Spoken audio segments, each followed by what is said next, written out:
everyone, welcome back to my channel. I'm Em and this is going to be my February wrap up. So if you are interested, here are my stats from Storygraph. You can peruse, take a look, take a gander.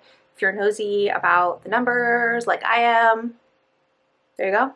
And if you're not, then let's just get into this wrap up. I have been doing Smooch, Marry, Kill for my wrap ups for the last few months, and it's great because I used to absolutely dread doing wrap-ups because it's just too many books to talk about in one sitting, but this is a fun little way for me to gamify this type of video.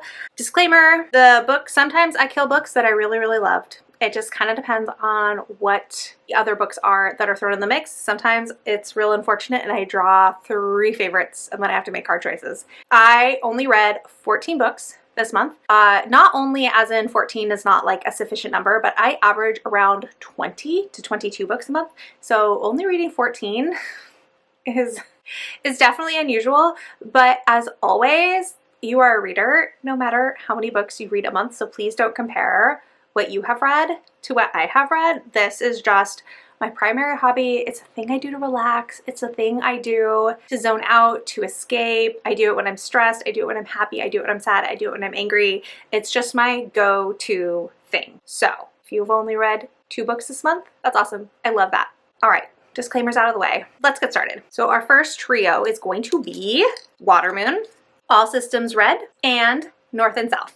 All right, this is actually pretty easy. I am going to kill Watermoon. Sadly, I was not as obsessed with this book as I wanted it to be. This was my pick for Buzzword Reading Challenge for both the title prompt and the cover prompt. And this is cozy fantasy. I believe this also qualifies as healing fiction, but I don't know a whole lot about healing fiction, so don't like quote me on that. But this is about a woman whose father owns a pawn shop, but they by choices and regrets, and on the day that she is supposed to take over running the pawn shop after her father has retired, she wakes up and her father is missing and things have been taken from the pawn shop, and that starts her on this journey to figure out what happened. And there is a romance in this. I thought the world building was really cool, but the writing didn't, it felt too earnest, and while I am a painfully earnest person in real life, I do not enjoy reading super earnest books. I like a little bit of sarcasm, a little bit of dry humor. That was not this book. So I didn't love it. I think I gave it 3 stars, maybe 3.25, something in that range. And then I am going to smooch North and South. This was a reread for me. This is by Elizabeth Gaskell, and it was my pick for my year of Butler and Gaskell, where I'm alternating reading a book by Octavia E. Butler with a book by Elizabeth Gaskell, and even months are Gaskell months.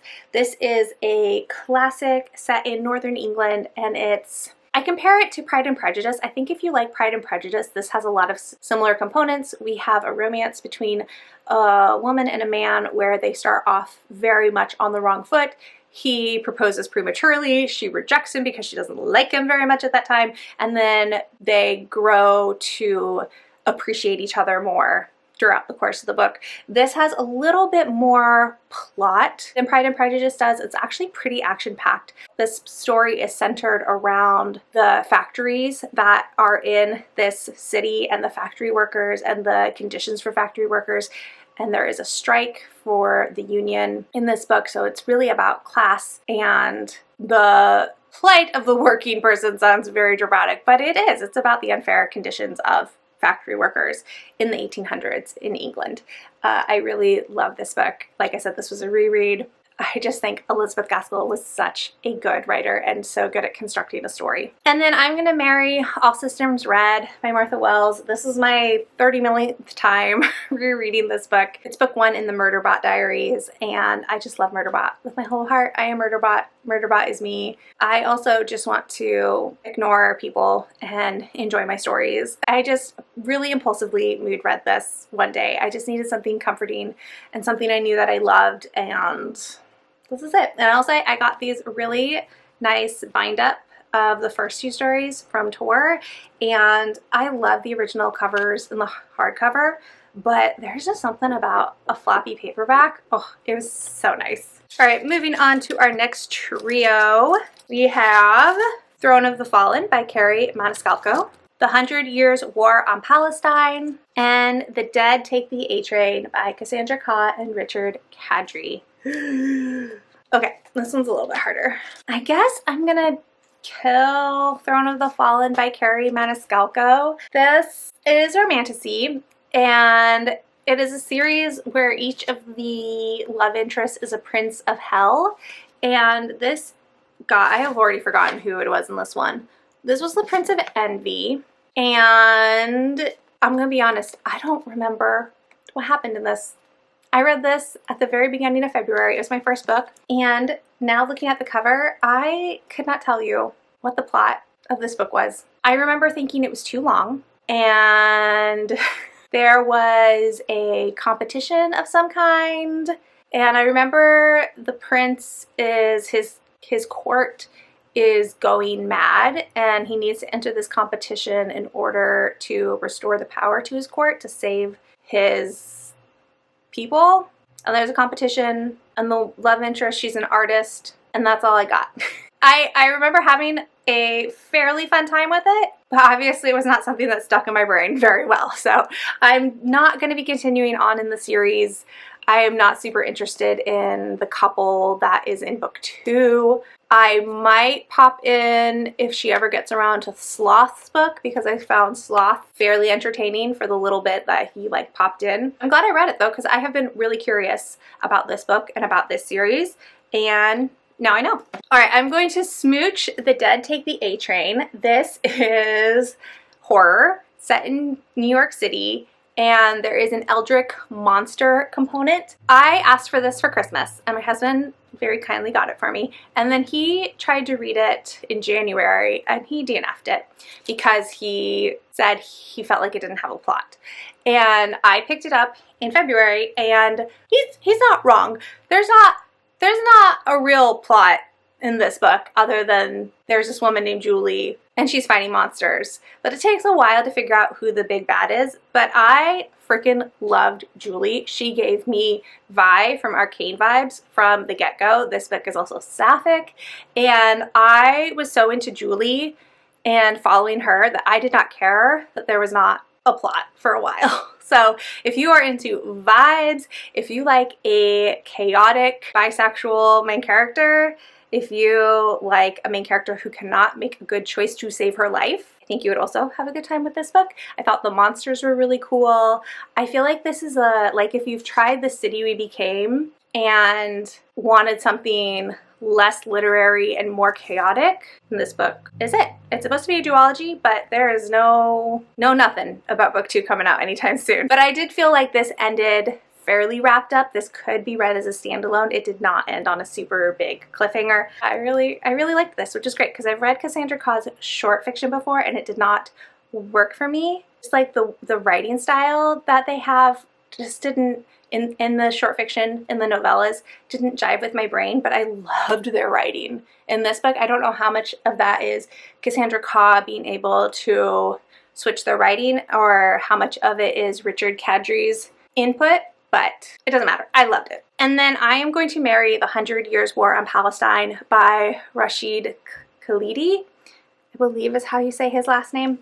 This is nonfiction, and it takes you through the history of Palestine and its relationship with Israel and how we have gotten to the moment we're in. Well, maybe not the current moment we're in, but how we got the moment we were in 2 years ago. And I wish I had read this sooner. I really liked how this was structured. I feel like the author did such a good job of mixing historical fact with anecdotes from his family, because his family has lived in Palestine for a really long time and have been actively involved in governmental roles in Palestine, and he himself has been really involved in the resistance and protesting of how the Israeli government treats Palestinian people.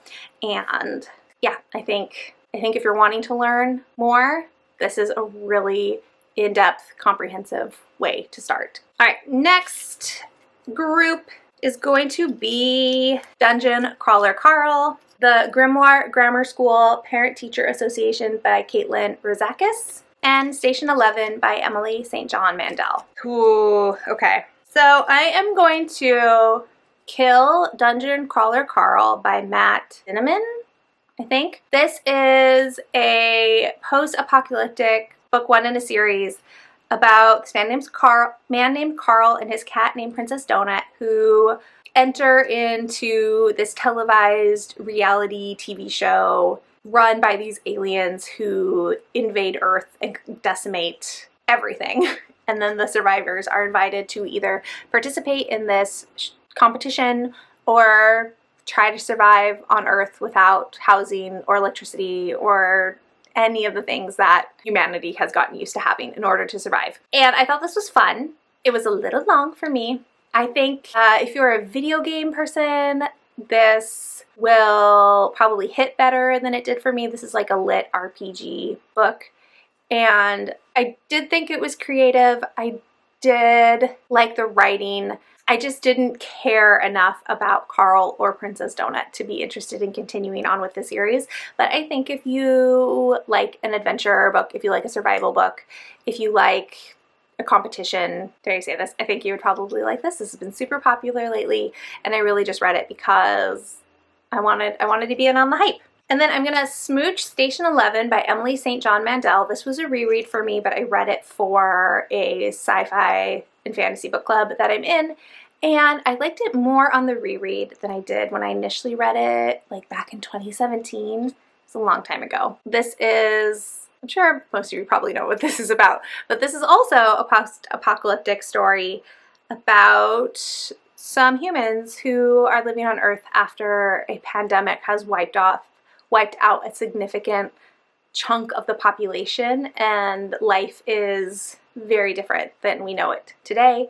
I think the writing is really good. I really like her writing in this. I love the setup of you're following these people and it's centered around this traveling symphony that plays music but also performs Shakespeare. I love that Shakespeare is the anchor for this story, but it's not a story that I'm ever obsessed with. I'm a pretty passive reader when I read Station 11, so I'm not getting swept up in the story the way I would love to. So I recognize the skill, I recognize the talent, but it's just not, I'm not on the hype train for this one. And then I'm gonna marry the Grimoire Grammar School Parent Teacher Association. I am really coming to love Caitlin Rozakis. This is her sophomore novel, and it is about Vivian and her daughter Aria, who's 5, and Aria has just recently been bitten by a werewolf.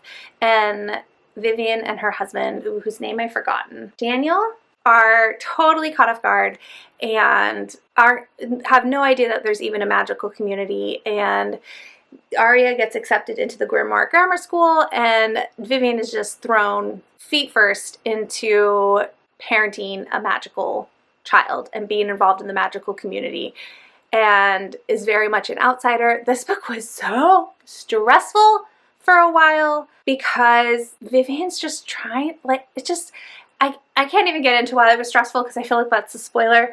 It was so stressful. I was so stressed out for Vivian. It took a long time for this to become fun, and I was expecting it to be fun because I read Dreadful, which was Rozakis' debut last summer, and that one was really fun. It was really farcical, and I had such a good time. This one is more satire, which is harder for me because I don't really want to laugh at stressful things. We did get to a point where it started to be fun, maybe about halfway, a little over halfway, and I ended up having a good time, even if I was super stressed out for a good chunk of it. All right, next up we have 1984 by George Orwell, Lying In by Elizabeth Metzer, and James by Percival Everett. All right, this one's easy. We are gonna kill Lying In. I picked this up for Jan Agaton's Coffin Cover Challenge, which is a perk on her Patreon. The prompt was to read a book with a bed on the cover, and I wanted something short. I didn't want to have to commit to too much because I already had a lot of things I was trying to read in February, and I'm not a poetry reader, but every once in a while I give it another shot to see if it'll work better for me. And this was a collection of poetry about pregnancy and being on bed rest and childbirth, and I didn't rate it because that wouldn't have been fair, but I hated this so much. This was very much not for me. Not for me at all. It's the kind of poetry where I couldn't follow her thought process at all. And the poems felt like word salad. I just could not make any sense out of them. And so that's on me. I picked up a book fairly sure that it was not going to be for me, and it very much was not for me, but it was short, and I just need to stop reading poetry is basically my lesson from that. Oh no. But can I burn 1984 too?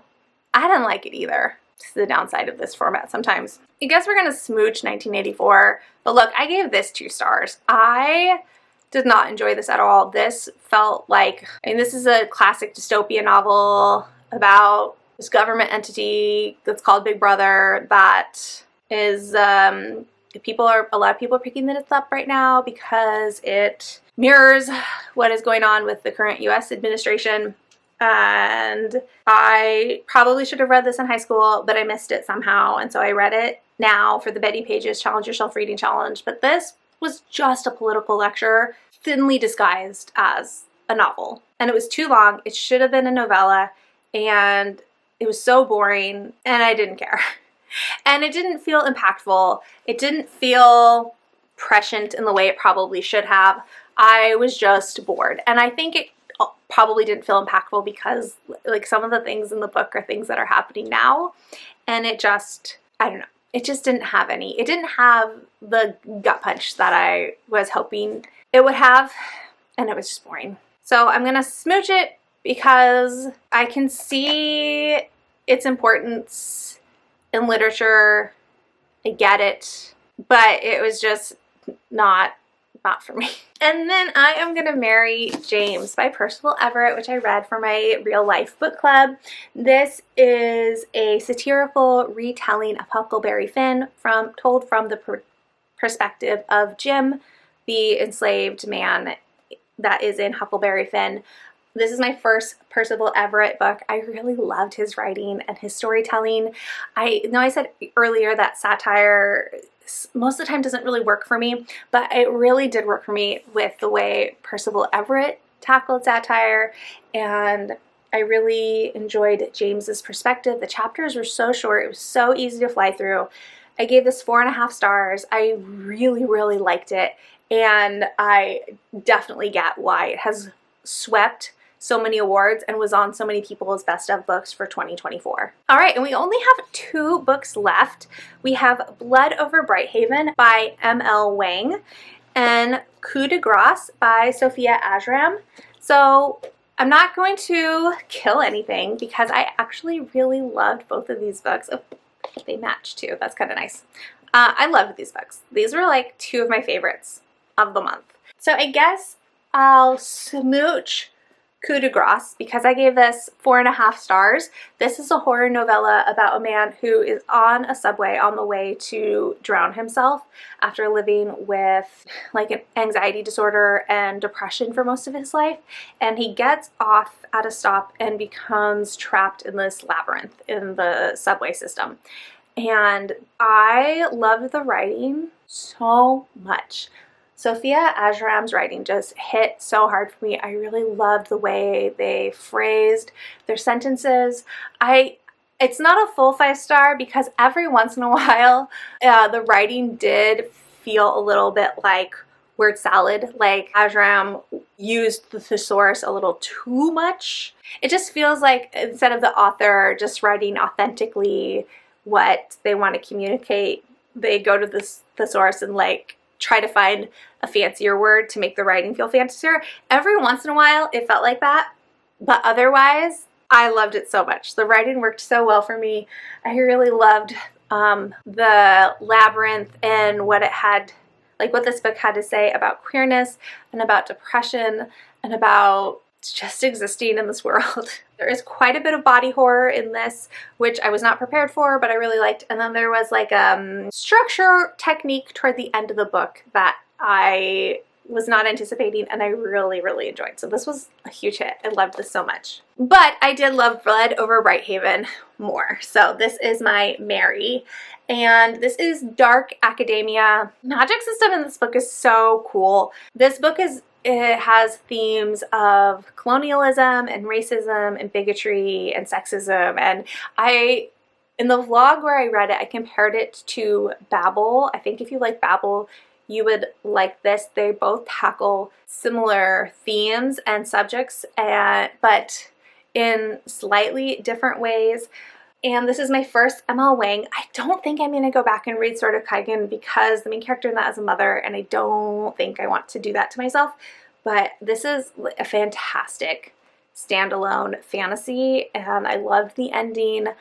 I loved the writing. I love the characters. If you pick up the audiobook, Moira Quirk reads the audiobook, and she is one of my favorite audiobook narrators. Not even one of my favorites. She is my favorite of all time. Audiobook narrator. Absolutely adore her and how she reads books, and this was definitely no exception. I know I haven't given you a plot, but if you want to hear like in depth, like as I was reading it, I'll link the vlog down below and you can go and check that out. But I read this to help fill in my our fantasy bingo board for 2024. All right, so there's my end of my little wrap up. Thank you so much for watching and for spending your precious time with me. If you would like to leave an emoji to let me know you made it to the end of the video, let's do a train emoji. And like if you liked it, subscribe if you want to, and I'll talk to you all in the next one. Bye!